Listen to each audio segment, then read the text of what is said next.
अर्जुन उवाच कथं भीष्ममहं संख्ये द्रोणं च मधुसूदन इषुभिः प्रतियोत्स्यामि पूजार्हाविरसूदन। जय श्री कृष्ण। श्लोक नंबर 4, चैप्टर 2, श्रीमद् भगवत गीता।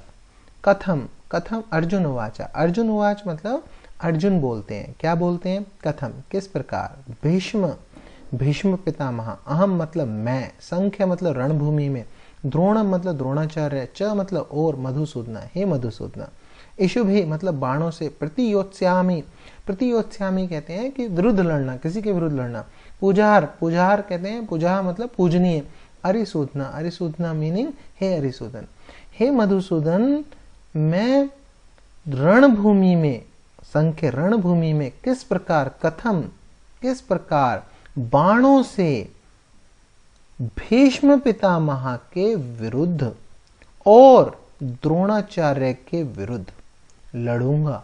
क्योंकि हे अरिसूदन, यतः यतः प्रतियोत्स्यामि में यतः जो वर्ड आया है, यतः कहते हैं क्योंकि को क्योंकि अरिसूदन, हे अरिसूदन वे दोनों ही पूजनीय हैं, वो तो दोनों ही पूजनीय हैं, तो मैं उनके खिलाफ किस तरीके से मैं युद्ध लड़ूंगा। सो आपने देखा कि श्लोक नंबर 2 में और श्लोक नंबर 3 में श्री कृष्ण भगवान ने बड़ा ही मार्मिक और अति कल्याणकारक उपदेश अर्जुन को दिया। लेकिन अर्जुन क्या है कि अर्जुन के अंदर बंधु स्नेह है ना, बंधु का स्नेह है, करुणा है अर्जुन के अंदर, अर्जुन के अंदर धर्माधर्म के भय से व्याकुल है अर्जुन। तो उनके उपदेश को जो श्री कृष्ण भगवान ने श्लोक नंबर 2 में और श्लोक नंबर 3 में जो उपदेश दिया उसको बिल्कुल उन्होंने नहीं समझा।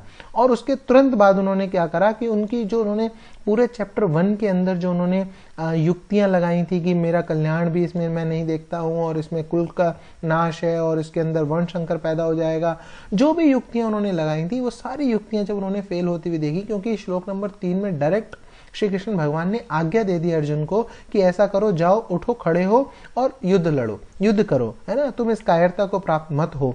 तो उन्होंने देखा कि मेरी सारी युक्तियां फेल हो गई, तो अर्जुन ने क्या करा, अर्जुन ने अब कहा कि हे मधुसूदन, ये तो भीष्म पितामह तो परम पूजनीय है, परम पूजनीय है ये, तो इनके खिलाफ आप मुझे कैसे कह रहे हो युद्ध लड़ने के लिए, है ना। जानबूझकर उन्होंने क्या करा है, उन्होंने उनको उनके नामों से, मतलब मधुसूदन नाम से और अरिसूदन नाम से, मधुसूदन मतलब मधु नामक दैत्य का उन्होंने वो किया था, हत्या उन्होंने मारा था, और अरिसूदन मतलब कंसादी राजा को उन्होंने जिस तरीके से मारा था, तो अरिसूदन उनको नाम दिया। तो कि आप तो शत्रु या किसी दैत्य को मारते हैं और मुझे कह रहे हैं कि भीष्म पितामह जो परम पूजनीय है और जो द्रोणाचार्य जो ब्राह्मण है ना, ब्राह्मण का तो आपने स्वयं कहा है, आपका अवतार ही ब्राह्मण के हित के लिए कहा गया है। और श्रुति भी कहती है, श्रुति क्या कहती है, न ब्राह्मणम हन्यात, है ना, एक श्रुति है, बहुत इंपॉर्टेंट श्रुति है, न ब्राह्मणम हन्यात, ये एक श्रुति है कि ब्राह्मण को नहीं मारना चाहिए।